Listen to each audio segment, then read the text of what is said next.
Welcome to the Voice of Leadership. I'm Amy Broghamer. This is the place where you will find authentic, passionate, and ambitious leaders share with us how they were empowered to find their voice and confidence along the emerging path of female leadership today. You're looking at episode 101, where we meet Leigh Brown, who is the current president of the Council of Residential Specialists. Leigh is also the owner of a top 100 RE/MAX team in Charlotte, North Carolina. Let's meet Leigh. Leigh, thanks so much for joining us today. Oh, I'm very honored to be in your new program here. It's really exciting. Wonderful. Thank you so much. Leigh, let me start by asking you to introduce yourself to us. Tell us a little bit about your life in 5 minutes and your leadership journey, if you wouldn't mind giving us a little bit of who Leigh Brown actually is. So that's the hardest thing I'm ever asked to do, is to give my elevator speech about who I am and my background, because it's colorful to say the least. I grew up on a farm here outside of Charlotte, North Carolina, so I have always been expected to work, which is the number one thing that I think has driven my success in life, is just getting up and doing it. So I started there. I finished school, of course, went to Carolina. It's basketball season as we record this, so that's all we talk about in North Carolina right now. But I got my degree after bartending to pay for it, because my parents did not believe in letting people either come out of school with massive amounts of debt or them paying for it. So I finished college by bartending and didn't know what else to do with my life. So I kept bartending. One of my regulars then hired me as a stockbroker. I became a stockbroker, lived in Manhattan, hated it, hated being a stockbroker, hated living in Manhattan, which you can imagine farm people don't belong in Manhattan, especially when they have a southern accent. So I was so aggravated with that job that in driving up I-77 one day in Charlotte, which is one of our interstates, I saw a sign for Husqvarna for their headquarters, which is a Swedish manufacturer of premium lawnmowers, weed trimmers, and chainsaws. And I said to myself, hey, we have Husqvarna at home on the farm. Let me go pull up in there and see if they're hiring. So I pulled into the headquarters and said, are you hiring? And they put me in front of the sales manager right then. I became the only woman on the sales force. Awesome. And that was such a great experience selling chainsaws. So they moved me around the country for a while, and I got tired of getting moved around. So that's when I went into real estate, because my dad had been a realtor since 1978, and all along he'd said, hey, you need to be in real estate with me. And of course, as any good young person does, I don't want to do what daddy thinks I should do, so that's when I did my own thing. But I was so tired of corporate sales that I decided to get into real estate with him, and that was in 2000. So 17 years later, here I am with a very successful company.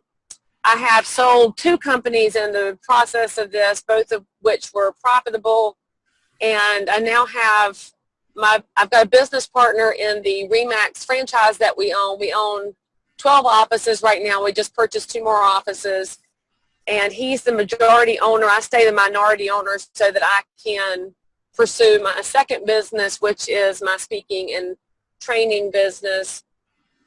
So there's a very specific pattern I've set up there. But then in addition to 2 profitable businesses that I own, I'm also one of the volunteer leaders in the industry. As you mentioned, I'm the president of the council, which is currently 32,000 members internationally, and I'm also one of the leaders in the National Association of Realtors. I am a failed politician. I won't forget that. I ran for office and lost, but I'll do that again at some point in the future once the kids are out of school, so that I can be home a lot, because I'm also a wife and a mom of a 10-year-old and 12-year-old, and life is good. And there's lots of opportunity out there for anybody that's willing to work. It's just work. That's my leadership tip for you. Just work. Tell us about your journey at NAR and the other leadership roles that you've had in real estate specifically. One thing I find about leadership in any association level, whether it's local, state, or national, because in real estate, of course, we have the three-legged stool. They're all integrated. They're all important. But all of the leadership paths in all levels are fairly opaque. It's not really evident to the average realtor. How do you get involved? What does it mean to be involved until you get involved? And that's the crazy part. So once you get sucked in one time, then you see everything, and then all of a sudden it's very clear. But one of my drivers is reaching this invisible member. So I think that over 90% of our members just pay dues, and they are invisible to the organization otherwise, whether it's local, state, national, CRS, whatever group you're in.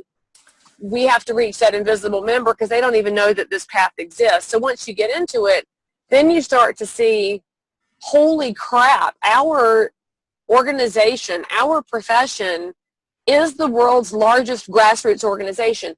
We have politicians who cower before us because we have not only the numbers of membership, but we put the dollars into play in the political arena.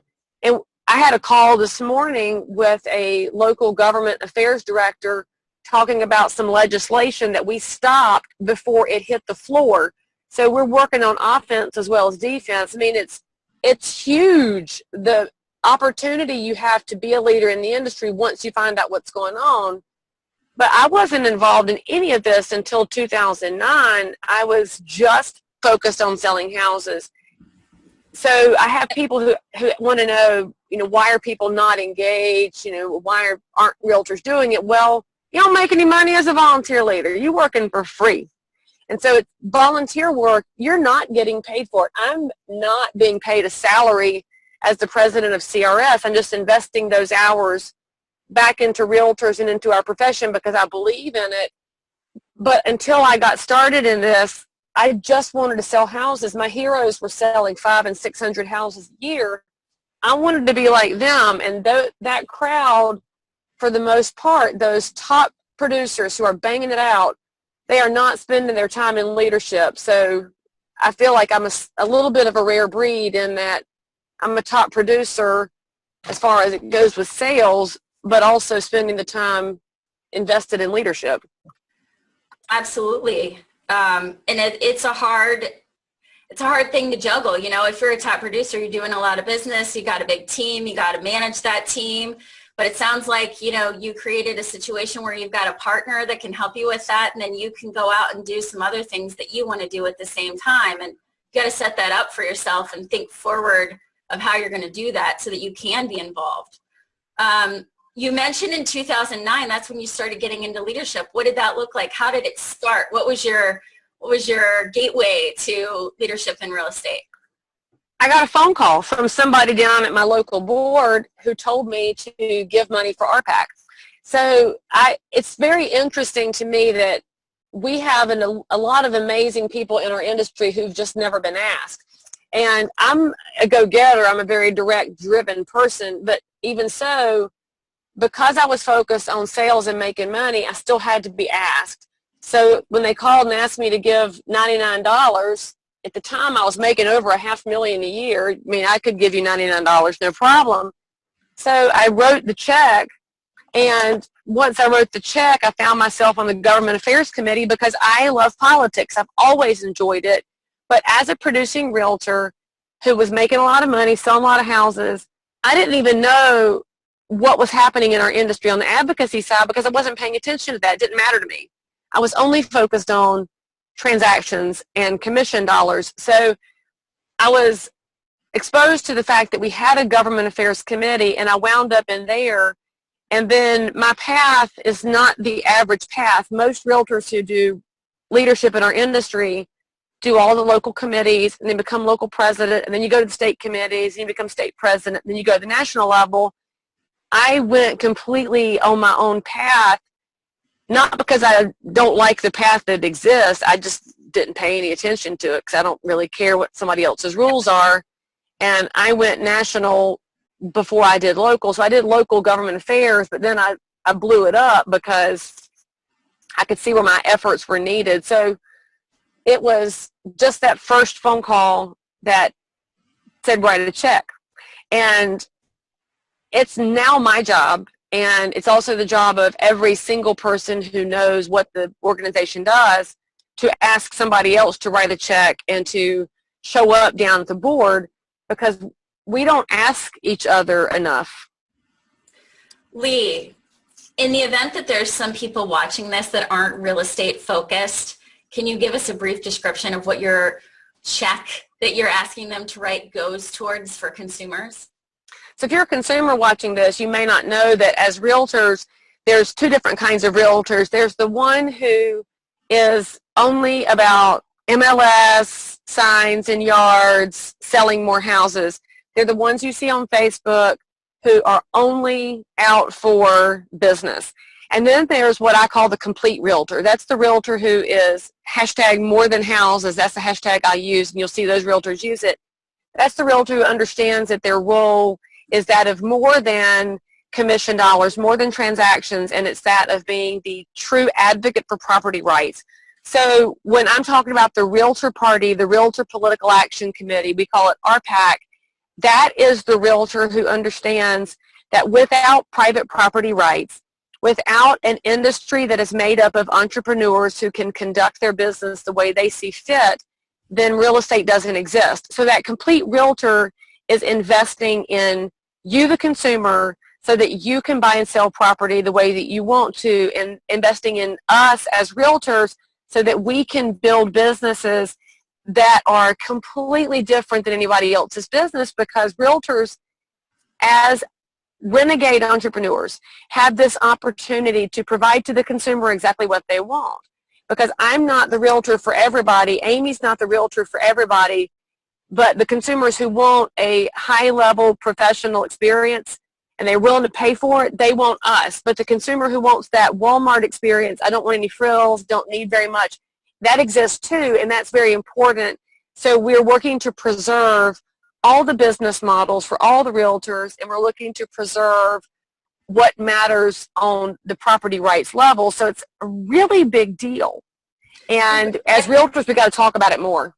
Yeah, so hopefully the audience today are some realtors, and they're learning about what you're sharing with them. So we're spreading the word on that, and then the other audience is maybe non-realtors, and you keep using the term property rights.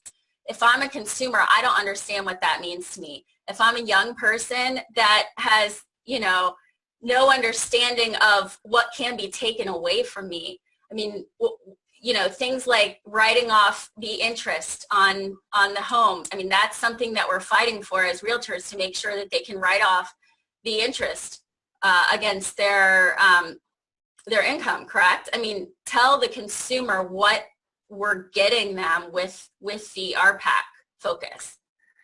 So it's more than like the mortgage interest deduction. We are very critically focused on preserving that, because it is the only tax break most middle-class families get. It's not something that applies to the super wealthy. It's not something that applies to renters. And it's not that we don't love renters, but it's the property owners who bear the burden in their communities, because we pay property taxes.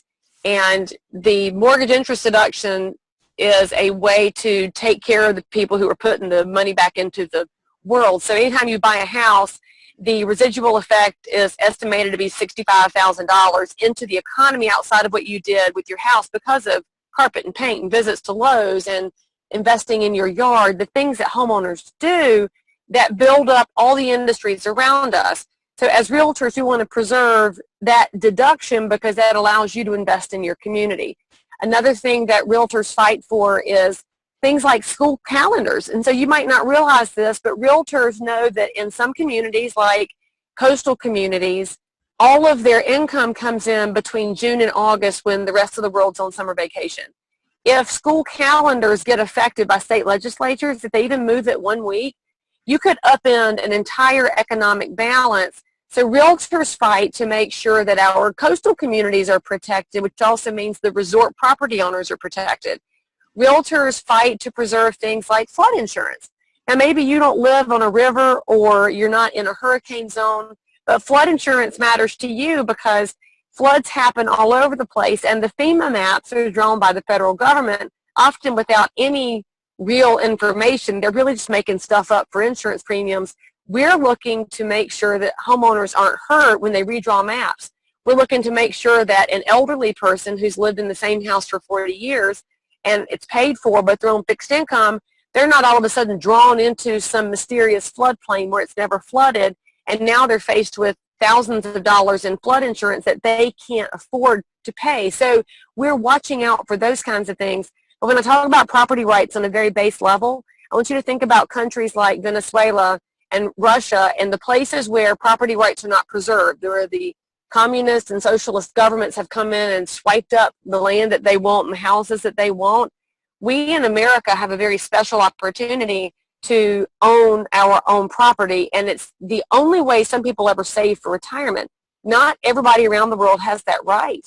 So it does drive me crazy when politicians or when people who are fighting in politics want to say about how bad America is. This is the country everybody else wants to be. So we want to preserve that right for everybody because it's bipartisan, your ability to own property. Your land doesn't care if you are a Republican or a Democrat. Your house doesn't care. But that's your chance to save. If you're a renter, you just don't have that opportunity. Thank you so much for sharing that with everyone and making that clear. I think that's something that, you know, just like you starting in the business in 2000 or 2001, you didn't discover that until 2009. So maybe with this, we can keep people's learning curves moving a little quicker and show consumers what a complete realtor does. And is, and that they're investing for the betterment of the community and for our country. So thank you for that. That was a little bit off the tangent of where we were going with this, but I still think it's so important to share with people, especially knowing who our audience is and having that great opportunity to put that little plug in there.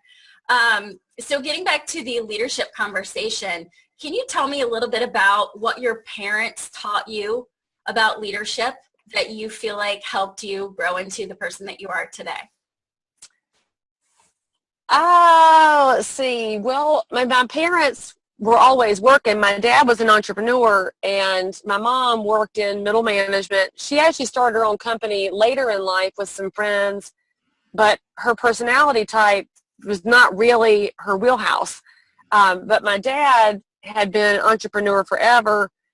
He never got involved in the industry and leadership, though. It's not his thing. He was only involved in making more money and in transactions. So really the leadership lessons I got from my parents are just to work and work hard at whatever you're doing, which they were not going to ever run for office. That's not what they do. But do they support good politicians? Absolutely. Did I know that growing up? No, because they didn't talk about it a lot. It's an interesting thing that social media and things like a video platform like you're using for this interview allow us to see and hear from people in a way we didn't have when I grew up in the 70s and 80s. You only heard about what somebody thought if it was in the paper or if they happened to tell you, but now I can broadcast my opinions to the world. So those things have moved and changed. But the biggest thing I got from my parents is if you say you're going to do something, do it. Just work. And it's just hard work. It's not going to be easy. It's not going to be given to you. It's not going to be free. Just go do it. Absolutely. That's a good lesson to learn at a young age. Let me ask you this. So back in 2009, you started your leadership trajectory. And did you have a mentor, or do you have a mentor now that's a leader that you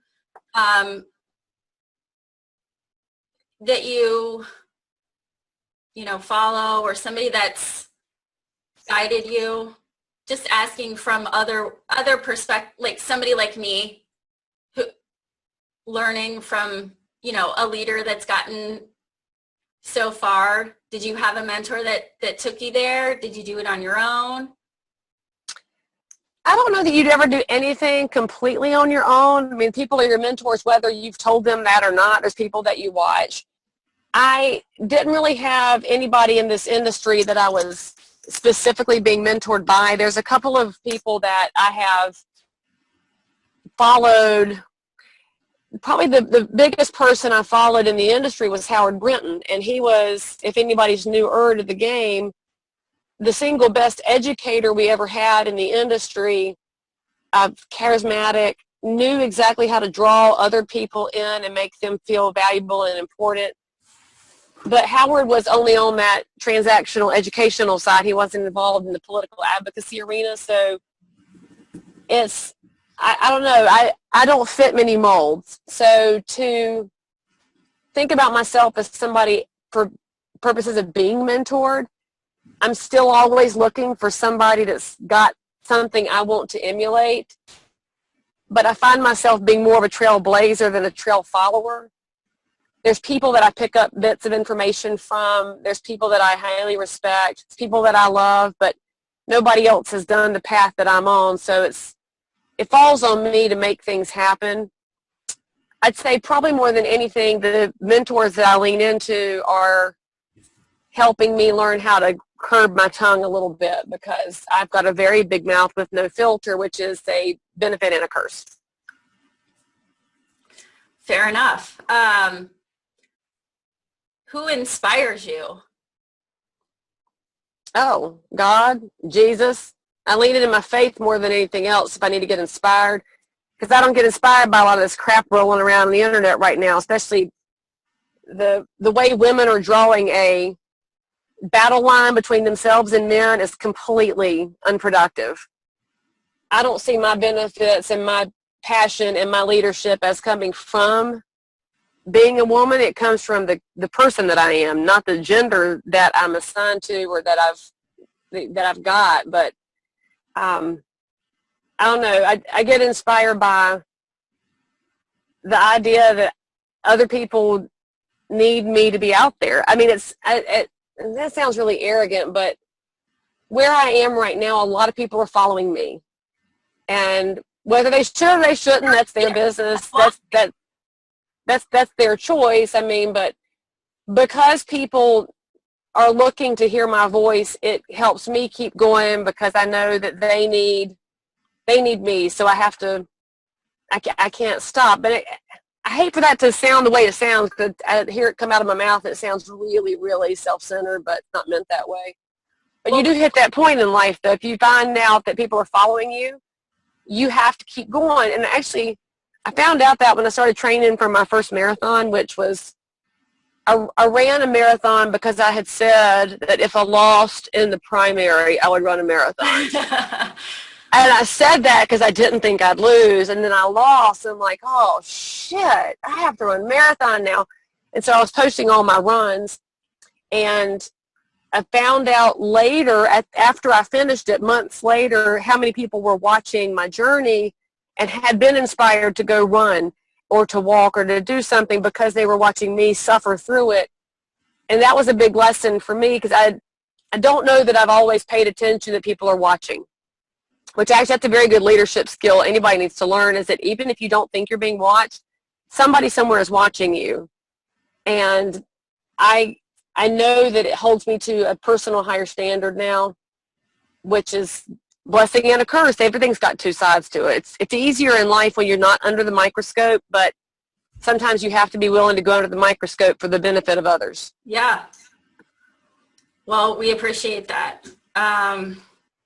What are your highest leadership aspirations? I don't know right now, and it's one of the things I'm continually searching about myself.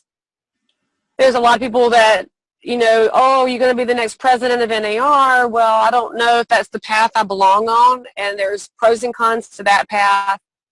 I probably belong in elected office. I don't know if that's the Senate or if that's Congress, but I do believe I'll wind up in Washington, D.C. at some point, but I have to figure out if that's where my talents are best used. So it's a constant journey, and that's how I know I'm in my 40s now, that I'm midlife crisising over what do I need to accomplish because my clock is ticking. Yeah. Well, and you're gaining wisdom and experience and, followers all along. So as you get older, you're going to have more people following you, which you should. And that's the point of leadership. Just have to figure it out before this crepiness gets any worse. I have to have some work done.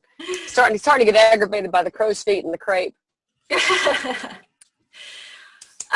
Any mistakes that you felt like you made that others could avoid had they known better, or any advice in terms of learning from mistakes in a leadership?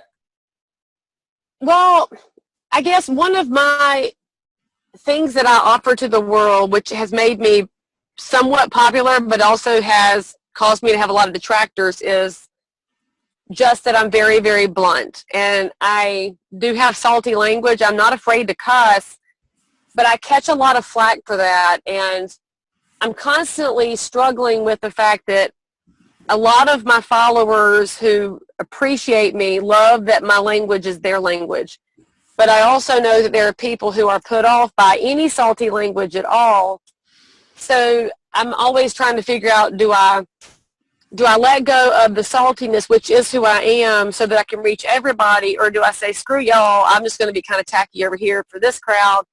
So I don't know if it's a mistake that I've been salty, but I won't know until it's all said and done. So the lesson I get from that, and that I would give to other people, is you better be comfortable with everything that you say on some level. So I can take the bullets for my language, but if you're a person who can't take the bullets for it, if you have to be liked by everybody, then you have to take a more bland approach than I take. Because not everybody has a thick skin, and that's okay. That actually makes you who don't have a thick skin have advantages that I don't have, because I'm not a warm and fuzzy person. If I hurt your feelings, I really don't care that much. Some people care a ton, and that's their biggest strength. So if that's your strength, don't use strong language, because you will put people off. The other mistake I've made is not knowing how under the microscope I have become, and you can't say everything you think when you're under the microscope. I'll use as an example this past election season, which has been the destroyer of relationships, destroyer of marriages, ending of lifelong friendships over people's political views, because they cannot seem to find a way to have a conversation that doesn't turn hateful and antagonistic. And I love politics. A presidential year is my Super Bowl. It's all I live for. But this past year, because I'm under the microscope now, I've had to dial that back a little bit, which is a lesson that if you don't want to give up the crazy fun debating, then you have to decide what's most important to you, your leadership path or your passions for other things. And I'll have people that say, well, you don't have to give it up. Well, you have to temper it, though. So I don't have to give up what I think politically, but I have to temper it, because right now I'm speaking on behalf of 32,000 people. And so they're all going to have their own different belief systems, and it has to be tempered. So you've got to prepare yourself for that. I don't know that I was prepared for it when I found out how visible I was. But when I made a giant mistake a year and a half ago, I said something out loud that I could say in conversation, but I should not have said from a stage. And I wound up blacklisted for a year from some opportunities. And it was a great lesson to learn, because I didn't take seriously that I had people following me, because I was just doing my own thing. So but when you become a leader, at a certain point, you have to understand that you're speaking for your followers. Sounds like hopefully that was a learned lesson and it won't be ever experienced again. Oh, no, I'll experience again. I'm pretty sure I will say something else to get myself in trouble. That's how life's going to work. But, that's why I have a thick skin. Yeah. It's also, though, you look at what happened to Trump, and he's doing so many amazing things for our economy right now, but people still keep talking about that one conversation he had with that idiot Billy Bush beside a bus 11 years ago, and he thought it was a private conversation between two guys. So you have to make the assumption, if you're going into any kind of leadership role, that everything you say is recorded for posterity. And I shudder to think if everything I've ever said had been recorded. I've said things far worse than what Trump said, because I can be really, really tacky. And he's being punished for a private conversation. So if you're one of the people who has talked shit about him, I just ask you, if every word you've ever said had been recorded for posterity, would you say the same things about him? And you probably wouldn't. And so because you wouldn't, you A, shouldn't talk smack about him for a private conversation that he had, but B, you got to think about the words coming out, because we are in a society where everything's recorded. Siri is recording our conversation right now. And if you've noticed it, Siri will start talking to you when you're not anywhere near your phone or your iPad, because all of our devices are listening to us. And I know I sound very tin hat theory when I say that, but it's totally true. Yep. So you need to think about your day-to-day life in that way. If Siri's recording my whole life and it hits the news, am I okay with that? Yeah. That's a tough lesson for a leader and something to be very, very aware of. So getting a little bit more into the family aspect of things and the greater responsibility to the world, as you will, what do you feel like you've had to give up in order to be a leader? What do you think are the sacrifices that leaders make or that you've made? My biggest sacrifice that I've made has been, personally, I don't sleep well. I don't relax well because I'm always on. And what happens is when I get home from traveling and I go speak to a couple thousand realtors and I come home, I need to be 100% with my family. So I am 100% with them, which means that when it's bedtime, I lay down and I collapse because I don't get this me time. And all these women love talking about their personal time and their me time. And if you're going into leadership, it's going to go away. You just better know that, because even if I'm having a pedicure, I'm on the phone, I'm on email, I'm on text, and so my feet feel really good for a minute, but I'm still doing. I can't stop, and I'm okay with that. I've been willing to make that trade-off. Not everybody is. I've also got an advantage in that I'm married to somebody who does not mind doing the Mr. Mom while I'm traveling, and not everybody has that as an advantage. And he knows that this is the gift that I have and that it has to be used. So I do sacrifice some time with my husband. We do a really good job of preserving ourselves in our marriage, because we've seen a lot of people who have put the marriage so far on the back burner it dies, and we're choosing not to do that. But again, the sacrifice is the time and the sleep and the relaxation. But when I'm home, I'm home. So my kids have a half day today. My work day is scheduled as a half day so that I can be there when they're home, and the electronics will be off and I will dial in. So am I there for every PTA meeting? No. And amen, hallelujah, that's a perk of leadership. You don't have to go to all the PTA meetings. Yay, because that's dreadful. But I know that my life looks glamorous to some people because I'm traveling. There's no glamour in travel. There's exhaustion in travel. But the upside is I've shown my kids 4 continents, and they're 10 and 12. So, I mean, the sacrifices are that of an average life, but I'm okay with that because I'm raising citizens of the world. My kids look at life differently. They look at people differently. So the sacrifice that I've made has benefited them. I'll take it. And you're also providing an amazing example. I have to hope so. I mean, they kind of hate that I'm famous, and I put famous in quotes because I'm only famous in this insular real estate world that lives on Facebook. But they go somewhere with me, and realtors come over and squeal over me, and my kids hate that. Yeah. But then they also, okay, so this was really cool. We had to change churches about a year ago it was a bunch of stuff that was going on with the doctrine in the church and the theological aspects, and then some other issues going on with leadership, as I was, I'm not just a leader in real estate, I'm an ordained and installed elder. So my kids knew what was going on, and Cora, my 12-year-old, says to me, well, Mom, when you talk, people listen, so you should just tell them how you feel. You shouldn't just walk away. You have to tell them why you're walking away. Wow. I'm like looking in the back seat and like, well, okay, all right, 12-year-old version of me, you see that when your mom talks, people listen. That's good. So she's not talking about stuff yet because she's 12. She doesn't want the world to know who she is. But something sunk in. So somewhere along the line, she's got her foundation. Absolutely. Absolutely. So talking about her and her future and the example that you're setting for her, why do you think that there aren't more women accepting and aspiring to leadership roles? So when you and I first were talking about doing this interview, I had to think about it a lot because I know this sounds weird, but I don't really look at gender when I'm talking to people. I just look for good people. I don't care if they're female or male. I don't care if they're black or white or red or purple or what country they're from. I'm looking for character. And so I step back and I'm looking at like who I respect and admire in the leadership arena. Most of them are men. But it's not because they're men. It's because of the character that they have. And then I look at the struggles that I have with exhaustion and with guilt, because I do have mom guilt and wife guilt.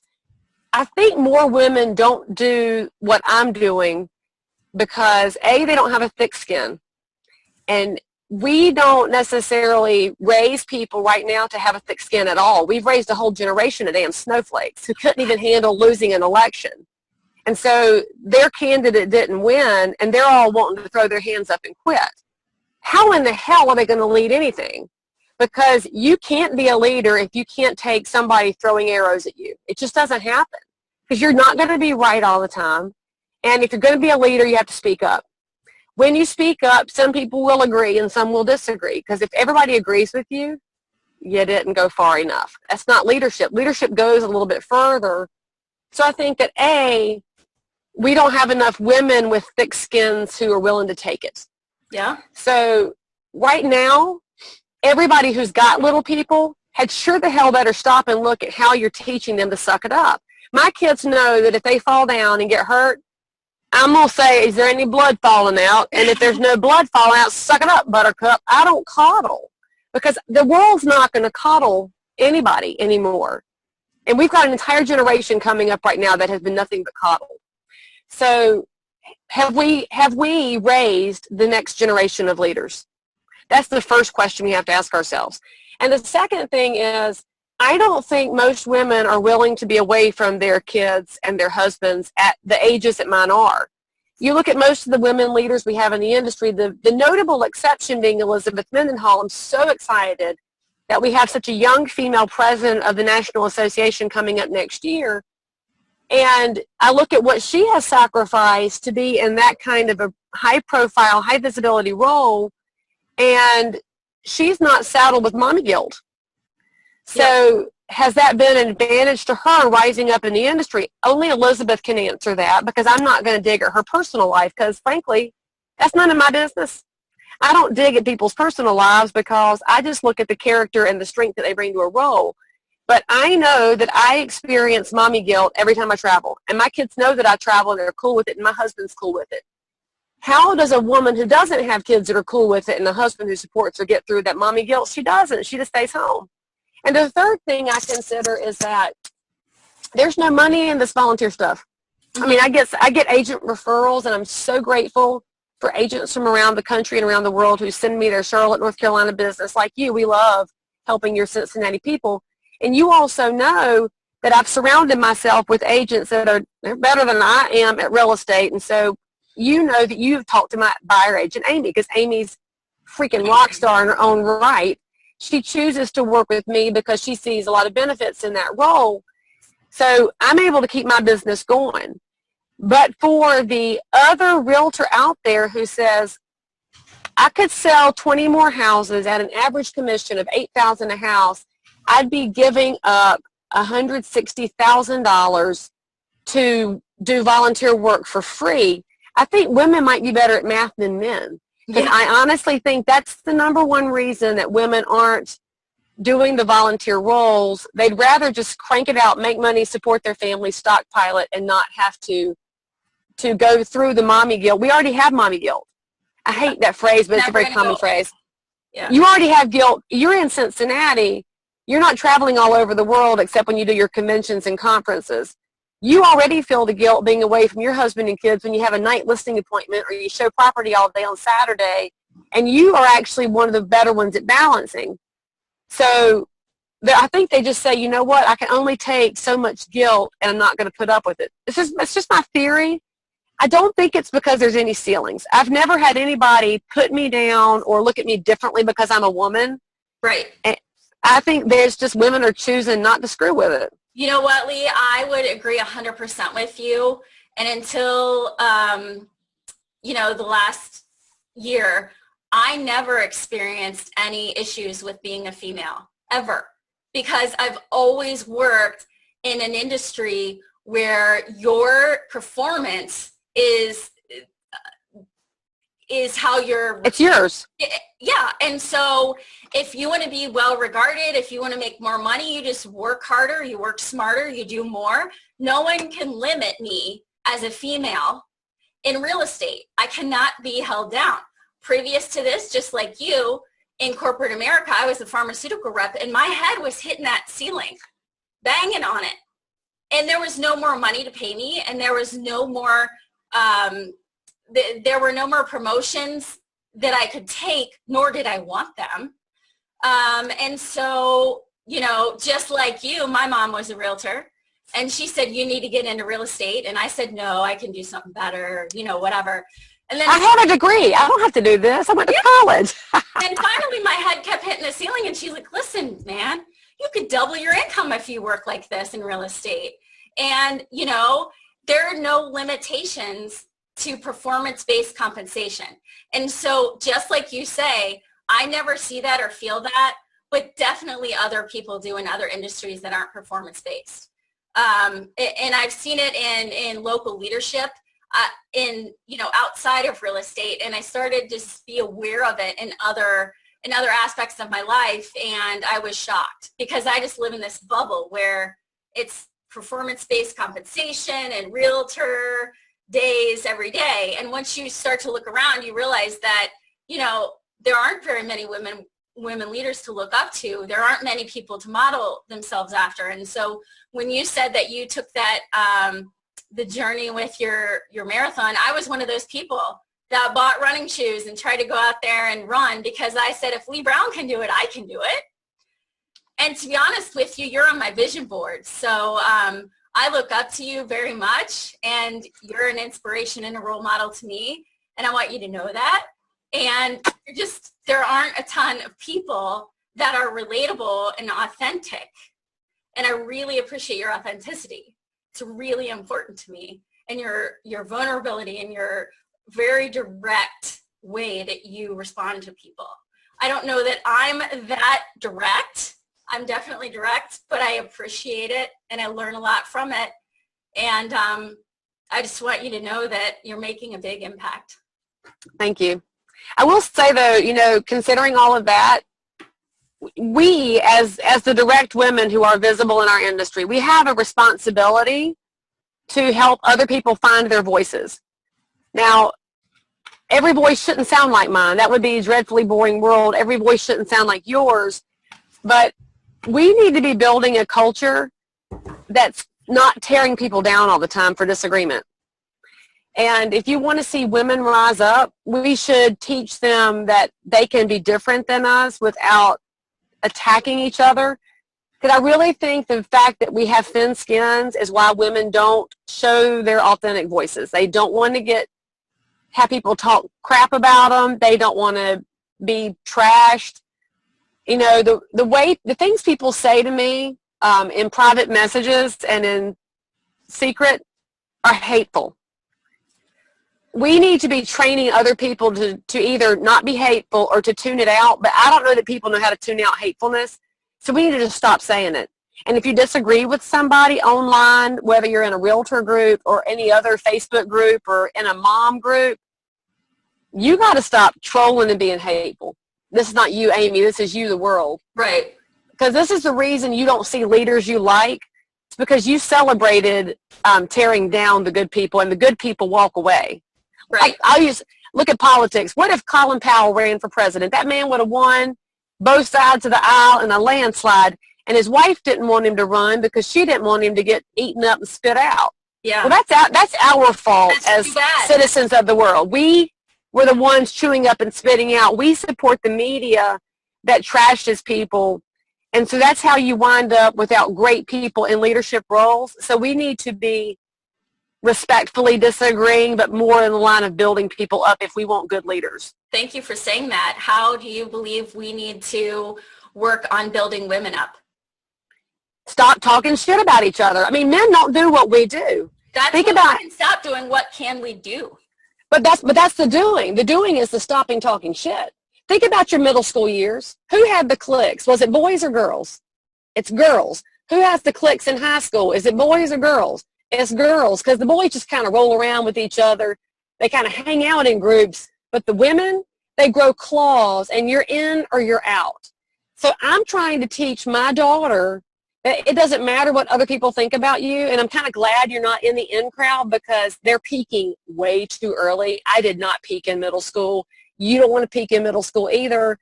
But we've got to teach each other that this is not acceptable for women to do this to each other, to not body shame. Like people body shaming Lady Gaga at the Super Bowl thing. I was just focused on the fact that she's riding a rope in to the football stadium. I'm like, oh, hell no, I would never do that. But then what does the internet blow up with? How people thought her body was out of shape and not, whatever they're saying about her body, because I would tell people they're stupid. So if we don't stop that, women aren't going to go anywhere. Men don't do it to each other. You didn't hear one man fat shaming some, who was the man that sang? I don't remember, but whatever man was singing at Super Bowl, there's no man talking about his body. Right. And that's all on us. Our gender has to stop it. So I don't do it. If I think your hair looks bad, I'm only going to tell you if it's because you're going on stage and I can fix it. I'm going to tell you if you got lipstick on your teeth. I'm not going to laugh about you later for walking around with lipstick on your teeth. Women have to stop being so catty. And I don't know how we stop that as a gender. It's got to stop. Yeah, I don't know either.